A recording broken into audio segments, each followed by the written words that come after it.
जुमाना माफ करना। क्या हम यहाँ ही सो गए थे? हम घर नहीं गए थे? कोई मसला तो नहीं होगा? होगा, और बहुत बड़ा। आज रात घर आए ही नहीं है, यानी कि वो ओजान के साथ ही है। क्यों? वो पूरी रात घर नहीं आई, ओजान के पास रुकी रही, ओजान के साथ रात गुजारी। क्या तुम इतनी बेहया निकलोगी सोचा नहीं था मैंने बिल्कुल भी।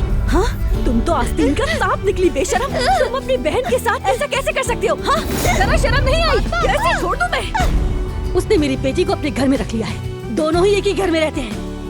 अल्लाह की कसम, अगर मेरे शौहर को ये सब पता चल गया तो कयामत आ जाएगी। मैंने तो कोई गलत काम नहीं किया। उन्होंने मुझे बदकार कहा, बेहया कहा। तुमने कोई गलत काम नहीं किया। अब से मैं किसी को तुम्हें दुख नहीं देने दूंगा मेरी जान। जब हम इस रास्ते पर अकेले हैं तो अब हम एक दूसरे के सब कुछ होंगे। हमें नाउम्मीद करने की ताकत अब से किसी में नहीं रहेगी। अब तुम मेरी बीवी बनोगी, हमें एक होने से कोई नहीं रोक सकता।